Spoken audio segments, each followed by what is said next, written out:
அண்மை செய்தி. தமிழ்நாடு அரசின் போதை தடுப்பு சிறப்பு பிரிவின் செயல்பாடுகள் பாராட்டிற்குரியது என்று உயர்நீதிமன்ற கிளை பாராட்டு தெரிவித்திருக்கிறது.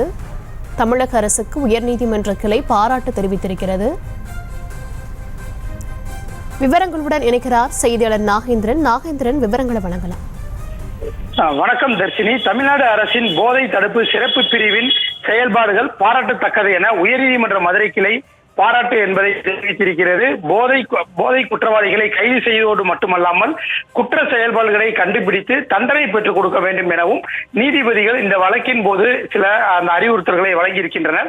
தமிழ்நாடு அரசு கடந்த மூன்று ஆண்டில் மட்டும் 2486 வெளி மாநில குற்றவாளிகள் கைது செய்துள்ளது. அரசின் கூடுதல் குற்றப்பிரிவு வழக்கறிஞர் செந்தில்குமார் அறிக்கையாக தாக்கல் செய்திருந்தார். போதை தடுப்பு சிறப்பு பிரிவு போலீசாருக்கு இன்னும் கூடுதல் பயிற்சிகள் வழங்க வேண்டும் எனவும் இந்த வழக்கின் போது நீதிபதி அந்த உத்தரவை பிறப்பித்திருக்கிறார்.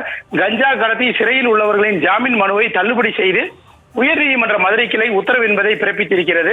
கடந்த 2020ஆம் ஆண்டு ஆந்திராவில் இருந்து இலங்கைக்கு காரில் 423 கிலோ கஞ்சாவை கடத்த முயன்ற போது ராமநாதபுரம் மாவட்டம் பிச்சானைக்கோட்டை அருகே தமிழக போதைப் பொருள் தடுப்பு நுண்ணறிவு பிரிவு போலீசார் பறிமுதல் செய்தனர்.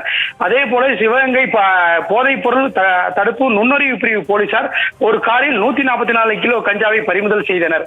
இரு சம்பவங்கள் தொடர்பாக புதுக்கோட்டை மாவட்டம் உசிலங்காடு பகுதியைச் சேர்ந்த பரிமலா தாஸ் உள்ளிட்ட சிலர் மீது வழக்கு பதிவு செய்யப்பட்டது. இந்த வழக்கில் கைது செய்யப்பட்டு சிறையில் இருக்கும் பரிமலா தாஸ் உயர்நீதிமன்ற மதுரை கிளையில் ஜாமீன் கோரி மனு தாக்கல் செய்திருந்தார். இந்த வழக்கு நீதிபதி புகழேந்தி முன்பாக விசாரணைக்கு வந்தது. அரசு தரப்பில் கூடுதல் குற்றவியல் வழக்கறிஞர் செந்தில்குமார் ஆஜராகி அறிக்கையாக சமர்ப்பித்தார். அதில் தமிழகத்தில் கஞ்சா விற்பனை தொடர்பாக 2021 முதல் 2024 ஆண்டு வரை ஒடிசாவை சேர்ந்த 716 பேர், உத்தரப்பிரதேசத்தை சேர்ந்த 56 பேர், ஜார்க்கண்டை சேர்ந்த 45 பேர் என மொத்தம் 2486 வெளிமாநில குற்றவாளிகளை கைது செய்யப்பட்டு இருக்கிறார்கள் என தெரிவிக்கப்பட்டிருந்தது. இந்த வழக்கில் தொடர்புடைய நபர்கள் மீது பல்வேறு கஞ்சா கடத்தல் வழக்குகள் நிலுவையில் உள்ளது. போதை கடத்தலை தொடர்ந்து செய்யும் குற்றவாளிகள் இவர்களுக்கு ஜாமீன் வழங்கக்கூடாது என ஆட்சேபனை தெரிவித்தனர்.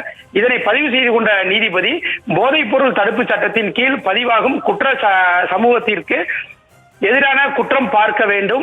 இந்த வழக்கில் தமிழ்நாடு அரசின் போதைப் பொருள் தடுப்பு NIPCID பிரிவின் நடவடிக்கைகள் பாராட்டுக்கள் தெரிவித்தார். அதே சமயம் குற்றம் சாட்டப்பட்டவர்களை கைது செய்வது மட்டும் போதாது, இது போன்ற வழக்குகளில் குற்றம் சாட்டப்பட்டவருக்கு குற்ற செயலில் உள்ள தொடர்பை போதைப் பொருள் தடுப்பு புலனாய்வு அமைப்பு கண்டுபிடிக்க வேண்டும்.